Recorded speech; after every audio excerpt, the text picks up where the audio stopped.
Hello, everyone. My name is Amanda Rude. I am a senior content manager at LinkedIn Learning, and I'm very excited to be here with all of you today. So, today we are going to be exploring how human skills are an essential part of harnessing AI's transformational power. I think that we all know that AI is in the process of and will continue changing the nature of our work and world. And we are all asking ourselves how we can best prepare to meet this change. I think that part of the answer here is that while AI has incredible potential, it takes skilled people to interpret data, make smart decisions, and solve real world problems with these tools. So, for this reason, in the age of AI, human skills like curiosity, critical thinking, and creativity will complement and be as essential as technological skills and AI know how.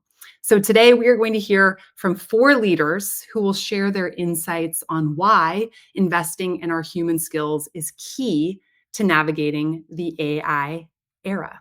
So, very excited and happy to introduce these fabulous guests.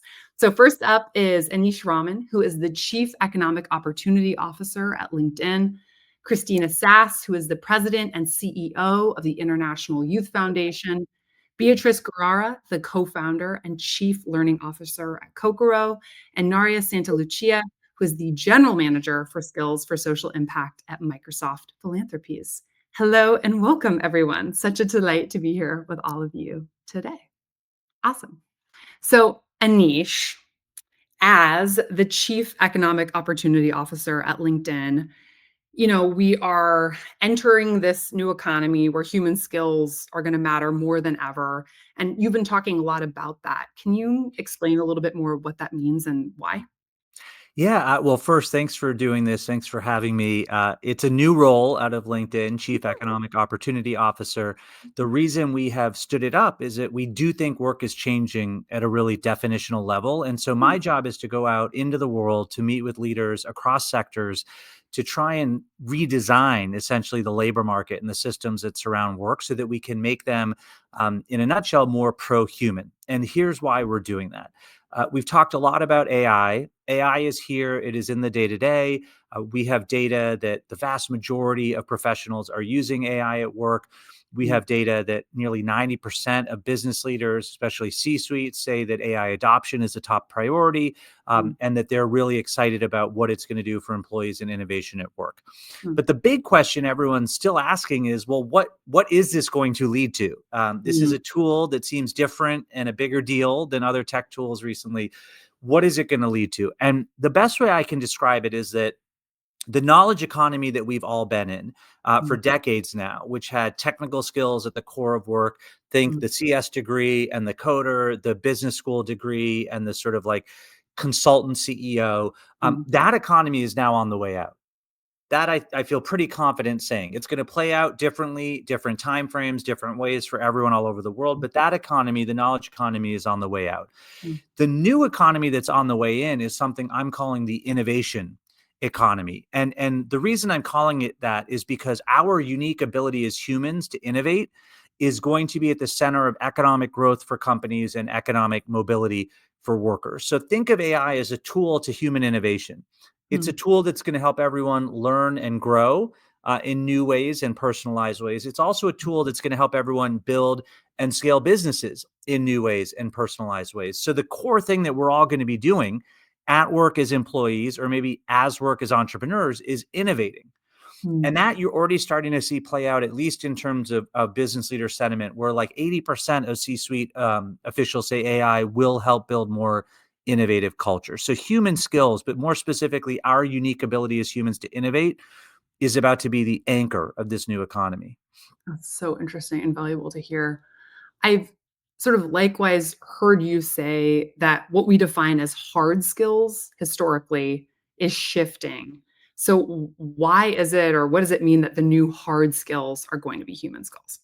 Yeah, so this I thought a lot about as we saw AI sort of become mainstream a few years ago, because if you'll remember, a lot of the thinking at first was, well, humans are done. There's no more work left for us. And if you think about humans as just these very specific, almost routinized, mundane knowledge tasks of the knowledge economy, it's easy to see why you'd say, okay, what else is there? And it pushed me to really think about, okay, if AI is able to do more and more of the knowledge tasks, and robots are coming to do more and more of the physical tasks, what is left for humans? And that's when you start realizing there are these, what I call them 5 C's, these human skills that sit at the intersection of our EQ and IQ, at the intersection of our consciousness and conscience: curiosity, communication, compassion, creativity, courage. Mm, Those are things that AI can help us with, and we're already seeing research that it can mimic it pretty well. It can also help us all get better at it, in more and more effective ways. mm, But if you think AI and technology can beat humans at those things, I'd encourage you to go talk to neuroscientists like I do, because they'll tell you we don't even know how we do those things as humans. Those are all things that are really unique to us as a species, and that have led to us becoming kind of the apex species in the world. So those are the 5 C's that I think are going to come to the center of work. And so that's why the sort of new hard skills are the non-technical skills.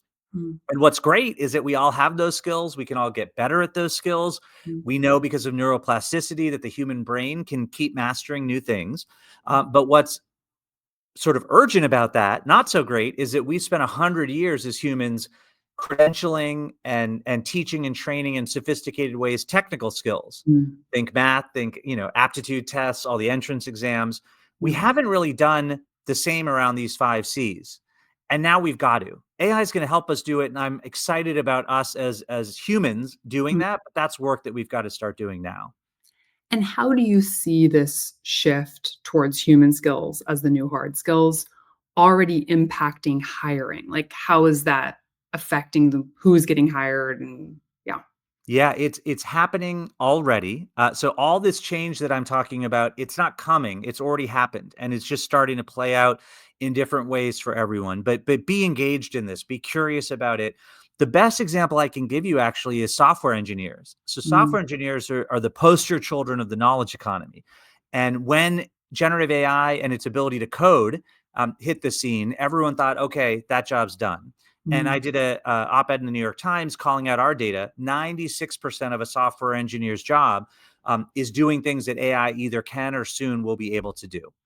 So again, that doesn't mean that job's going away. It does mean that job's shifting, and it is shifting, and we're seeing that. We did a study with GitHub. So we're in Microsoft as LinkedIn. So is GitHub. It mm, has a tool, Copilot GitHub, that helps companies code. And we looked at the companies that are using that tool, and we did not find that they were hiring less software engineers. They were hiring differently as they hired software engineers.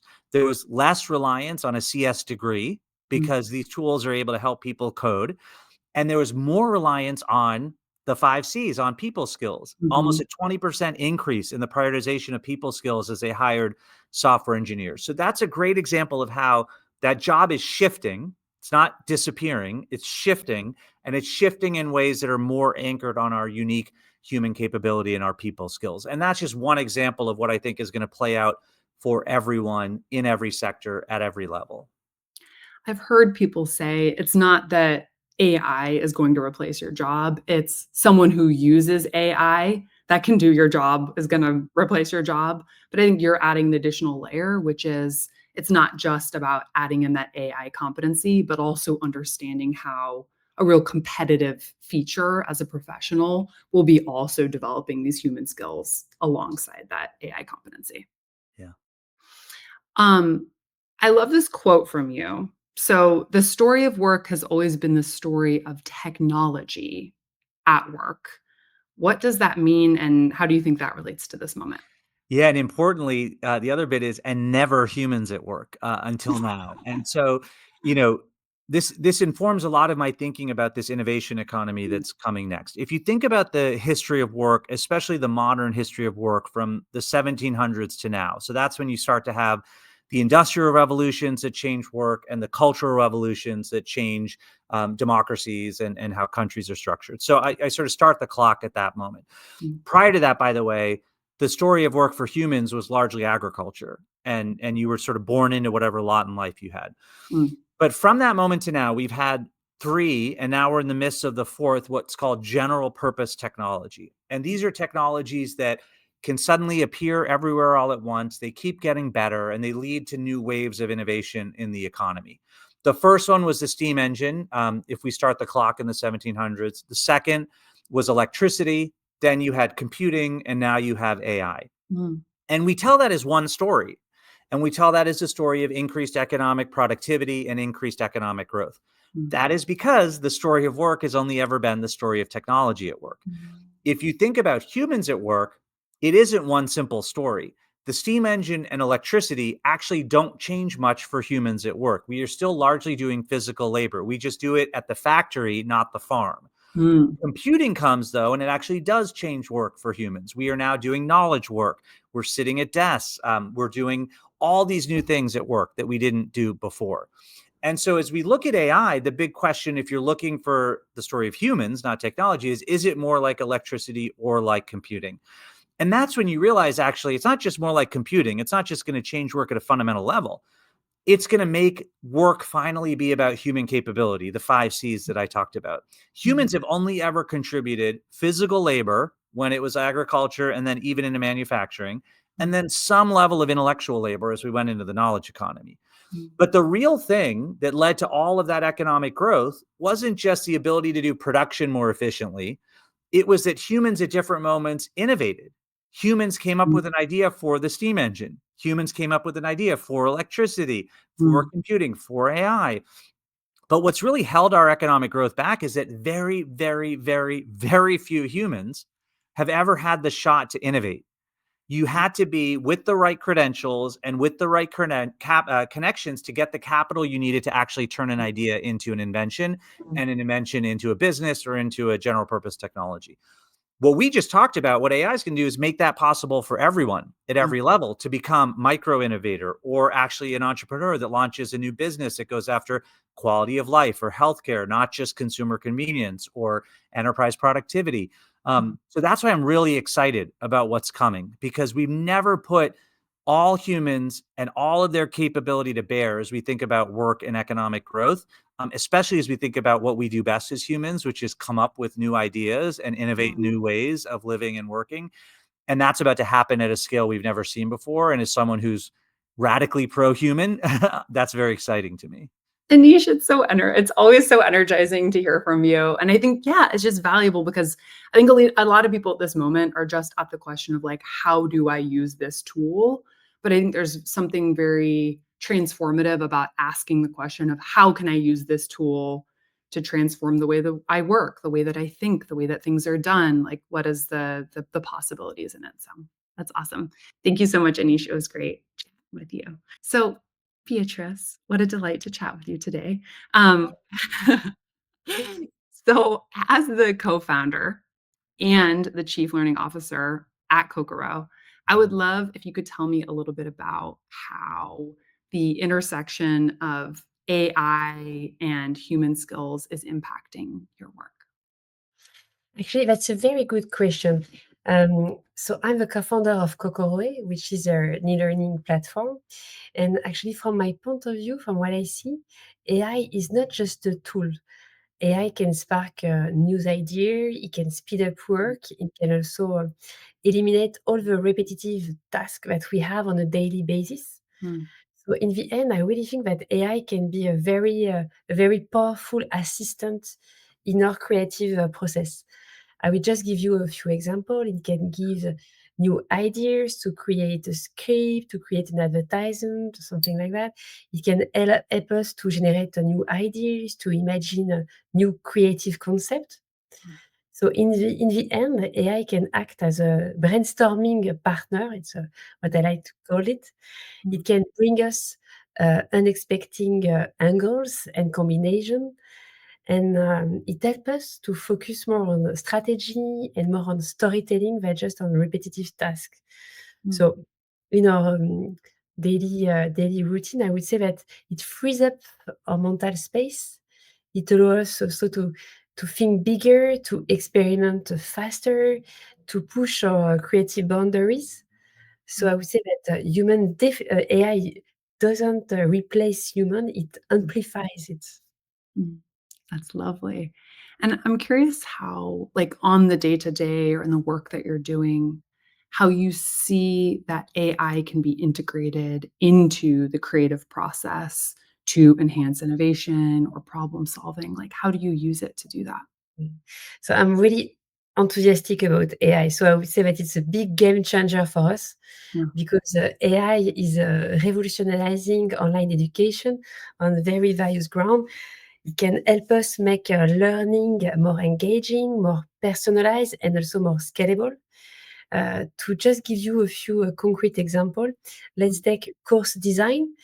AI can allow us to can suggest us course structures, even learning path based on a very specific audience needs and very various criteria such as maturities, expertise, and learning needs. AI can also help us to design and write down the learning objectives Mm, because AI can, for instance, analyze a skills gap and can create very targeting learning goals mm, dedicated to each persona. mm, And I will drop another last example regarding video creation, because now there are many, many tools using Gen AI that mm, can help us to generate script, create animation, even create a voiceover, very realistic voiceover now. mm, So at the end, I really think that concerning video creation, they help us to create content very, very faster and mm. more engagement. Yeah. Yeah, it sounds like it's the actual development and creation process. It can be used sort of at every point of that. And then just so much personalization in terms of the content that is being created. It can be really targeted to specific learners' needs. Exactly. That's awesome. And can you think of some examples of successful collaboration between AI and human creativity in your field? Yeah, I think that in our case, we work with AI on a daily basis to write down new scripts, to identify new idea. I will take a basic example, but last week we were thinking about creating new training for salespersons, and I was looking for new, fresh idea, something quite different. And I use AI for brainstorm, and actually I create a game for my training session with my sales team in my startup very easily, a game inspired from the series called Suits, the American series. So Mm, something with a strong storytelling, a very appealing design. And actually, I think that without AI, I wouldn't have thought about this idea. So this is a typical example of what can happen with the magic of AI. I don't think it replaces human, but mm, the real magic happen when you combine your human intuition, because you know the context, you know what you want, you know your emotion, mm. with the storytelling with AI. It's not just about human against machine, it's about humans plus machine creating something greater together. Yeah, I think that we're sort of used to working within the parameters of our own minds, sort of our own skills, our own memories, the ways that we typically approach problems or solve them or answer questions. And it is this idea of um, collaboration where these tools can be a real extension to your own mind if you have the skill set and sort of ideas to create the right prompts, ask the right questions, know the problem that you want to solve. They can be real thinking partners. Exactly, exactly. And you mentioned the skill sets. This is very crucial. You need specific skills in order to use AI. Mhm. You need to know how to prompt, how to write down a good prompt, how to use Mhm. it in a responsive way. It's all about the skills behind it. Yeah, that's awesome. Thank you so much, Beatrice. I appreciate it. So, as the president and CEO of the International Youth Foundation, you are no doubt thinking about the impact that AI is going to have on young people and their education, their careers. Can you share some about successful strategies or programs that the International Youth Foundation is working on to help young people integrate AI skills and essential human skills? Yeah, absolutely.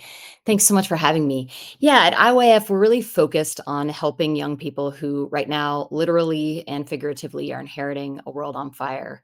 How do we get them into good jobs, jobs that are realistic for them? And so for us, that means getting AI skill tool training out to more young people quickly and Mm, effectively so that it can become a part of their toolbox. We know that lots to say on this. Digital skills are human skills these days. How do we add that and the concept of constantly rescaling and sharpening our AI skills and everything else as a normal part of preparation for any new job. And we do feel a real urgency here that obviously this is affecting the job market, but mm, there are ways to make to have AI be a ladder to move everyone up and not another wall to keep people out. mm, And this tool, in comparison to other software development leaps, I'm very hopeful that it will help and not hurt digital equality. It's very different in nature than some of the other technological leaps. You don't need to be a technologist to use this and use it well. It can quickly be integrated into new contexts, languages, etc. And it's just itself is user friendly in a way that, say, blockchain is just dramatically different.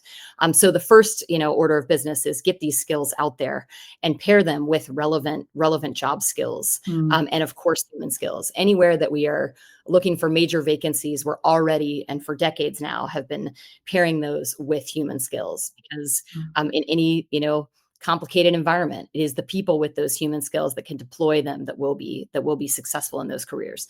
So that is the first thing that we're doing is anywhere that we're doing technical skill training, digital skill training. We partner with Microsoft on their AI training. That this is, a new skill that everyone must have, and really showing young people how to integrate that. So if you take, I'll just give you one example: is the yeah, energy transition. Very obviously a place that we need to take young people and say, hey, construction skills must now integrate new digital skills and mm, all things around the energy transition.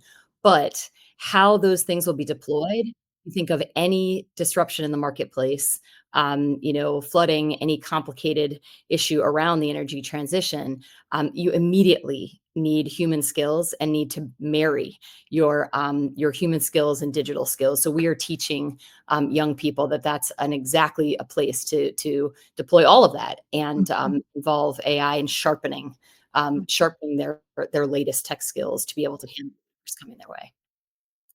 So it sounds like something that, is of utmost important to your organization. You're thinking about it, you're skilling young people on it.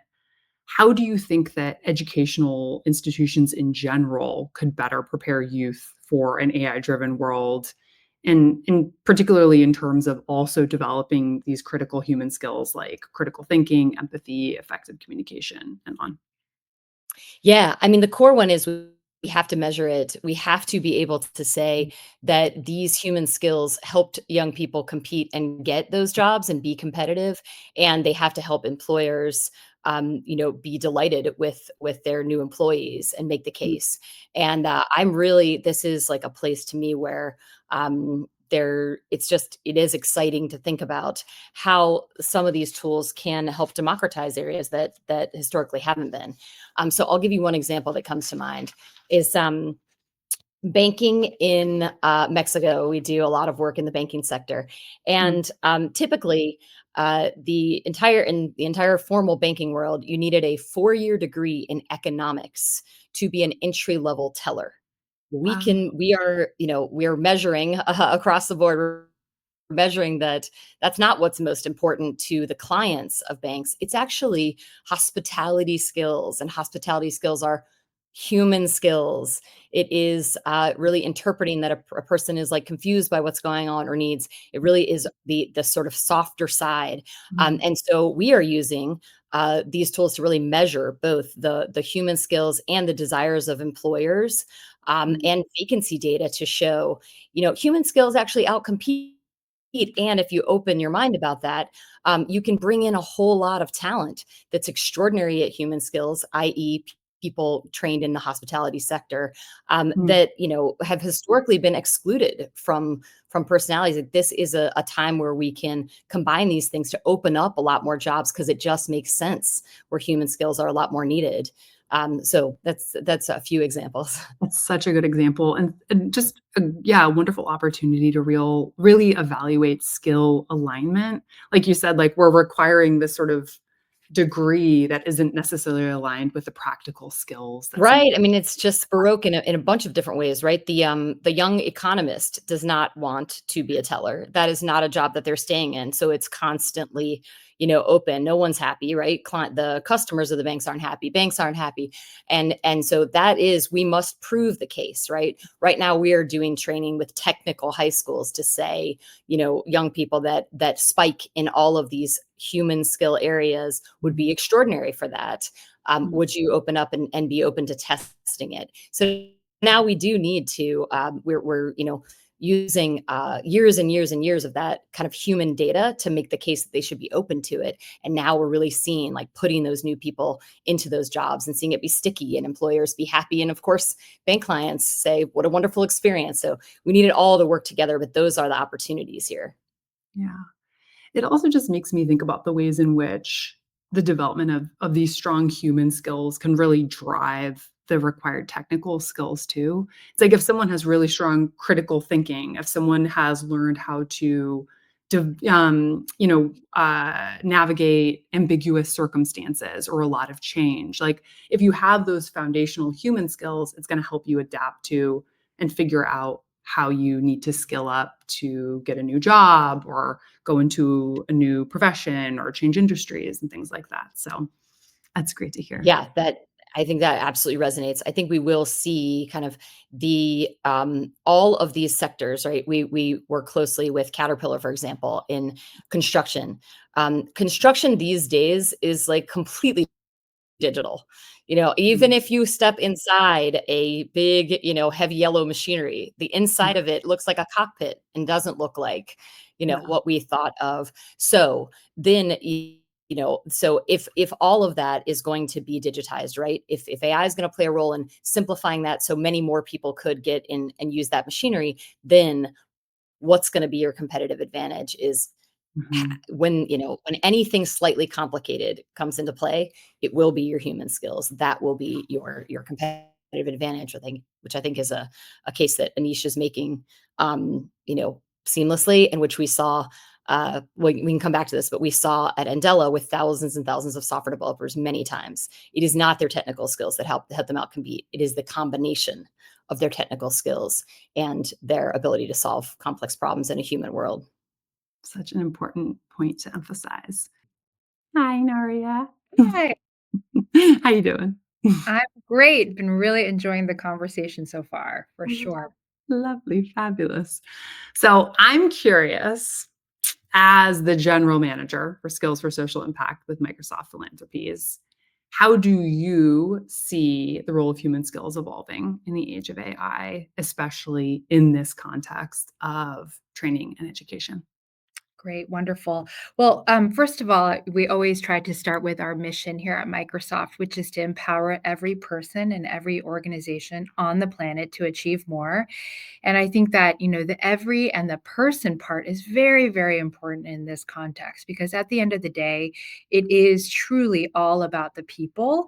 And to, Anisha's point and the points that have been raised, the technology, the AI, all of that is in service of people and the work that we do. And that's why, our product for AI is called Copilot because it is Mm, truly supposed to be the human as the pilot in the center. mm, Within philanthropies, what we really try to do is partner with great organizations like IOIF, like Kokoro, to really help build out skills for individuals, especially in this era of AI, so that all people have the opportunity to really thrive in this new AI economy, as AI is, a general purpose technology and continues to be so. Um, And in the work, like, I think we're definitely seeing a lot of really cool trends as far as like what our partners are doing to really help reach people at scale in this moment. Whether you're a user of this technology, like people like us who are using it in the day-to-day kind of business cases, Mm. or whether you're a developer, we talked about software developers, or whether you're organizational leaders, there's lots of different ways that kind of the education and training we're already seeing are changing for people, for students, for workers. First, I will, Anish said the 5 C's. I'm going to do like, just to frame it up as 3 A's. I'm just making this. We love it. Number one is, there is augmenting learning, right? And this is really exciting.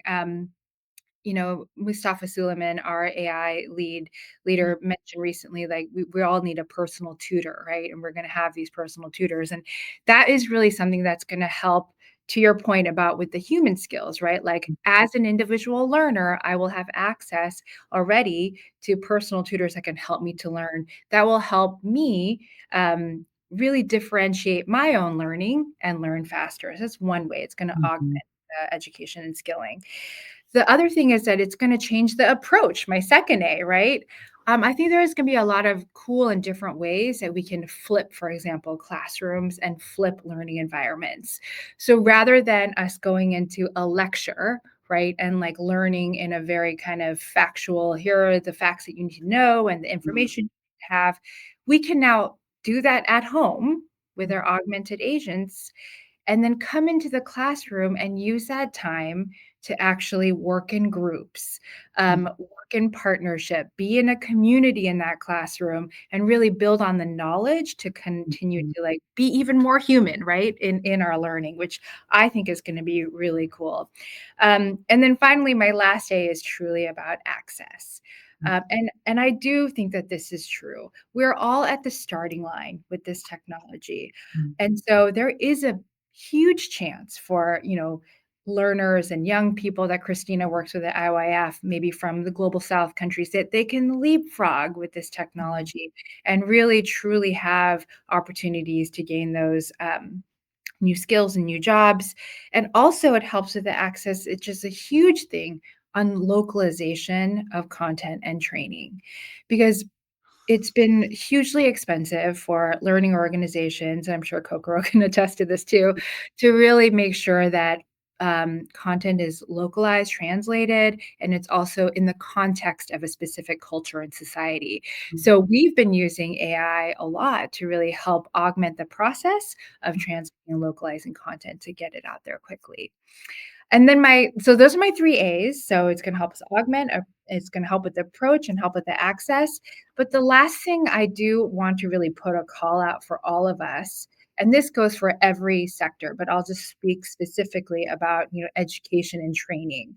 Mm. I think it's really important that as, technology companies, as others that are developing this content, that we make sure we bring those workers to the table to help us design, teachers, Mm. trainers, to because they're the ones that are going to know how to use this AI technology and make it so that they can be superhuman and reach more, because that's going to be their purpose, right? As well as an educator. And we're really proud here at Microsoft that we're, for example, partnering with the American Federation of Teachers to bring teachers into the conversation about how can AI really be used as a tool to help teachers and trainers. So much opportunity. Love the idea of keeping worker voice at the center, and just very excited about all that's going to come in this conversation and throughout with AI. Yeah, I love how you put it, sort of, this is an opportunity to really think of learning as a dialogue.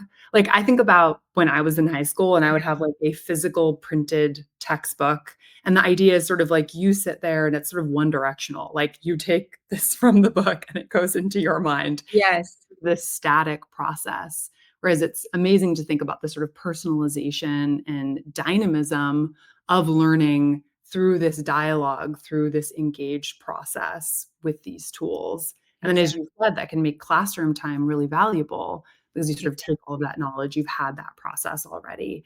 And I also loved what you said about the working with educators to make sure that these tools are being used in a way that's most productive, which also really taps into their human skills as well, which is that deep lived experience, that sort of emotional understanding of like what connects with students, what's inspiring to them, and what just sort of works from all of their Yeah. years. Exactly. And just to build on that really quickly, like, I don't think there's a single teacher, I don't think so, that goes to become a teacher because they want to do the administrative tasks or email, Mm, do all these kind of that type of work. They got into teaching to teach and work with students. And if we can really bring their voice to the table, design these use cases so that they can kind of take all the administrative burden, the yeah, digital debt yeah. off of their plates. Wow, what a great way for them to continue to, excel as teachers and really do what they're truly passionate about, right? At the end of the day, we want work to be fulfilling a passion of ours. So, anyway, some cool things. Love that. Thank you so much. That's really fabulous to hear, Naria. All right, we're going to bring everybody up. So fabulous to have you all here. Thank you all for the time today and all the ideas that you've shared thus far. Would love to open the floor if there's any ideas or any responses you had to the other panelists. I'd love to build on something Naria mentioned around bringing not just workers, but teachers and educators into the mix. What excites me about that is this. I'll take us to the species level again. Our brain, the one that we've got, is about 300,000 years old. It developed into the one we've got. Basically, everything we know about ourselves and the world around us is from the past 500 years. So, like 99% of our understanding is from 0.01% of time. And why did that happen? The printing press really kicked off this sort of radical access to knowledge that led to the scientific revolution, to the age of enlightenment, to the Renaissance, to the industrial revolutions. But what happened during the industrial revolutions for most humans is that we sort of changed learning. I think we broke learning because we took curiosity out of learning. Most people went first to high school as we were training people to be sort of manager types in manufacturing, and then to college as we were training people on the technical skills of the knowledge economy. And they were just sort of force-fed learning, one size fits all, but again, generally around these core technical skills and technical know-how. Mm, And so for a lot of people, they just didn't enjoy learning. It wasn't feeding their curiosity. It wasn't something that they wanted to pursue once they were done, especially when they were in the world of work. They didn't want to have to learn again. And I totally get it. But what I think is about to happen with AI personalizing learning and this sort of innovation economy where everyone will do work that's more about their unique curiosity, is it just like all humans are going to learn more and be curious more and be able to do more with that at work. And so if you think about what we've done over the past 500 years and imagine doing that at a whole new level over just the next 10, 15 years, around healthcare, around quality of life, climate, like all of these things that all of these people and humans in all of these places haven't had a chance to be curious about, learn about, and then build technology around. That's what gets me really, really exciting. So I think a lot of my hope for AI has nothing to do with AI. It's again a sort of radically pro-human view of universal human capability and what's about to happen. I'll end by just saying we are sort of in that whole the robots are coming. I think the humans are coming, and I'm really excited about that. I'll comment on that. yeah. So I'll say just one thing that does make me nervous, and then a thing I'm also excited about. Mm, So I think when we think about distributing these skills and these tools at scale, we do need to very consciously bring teachers along with us.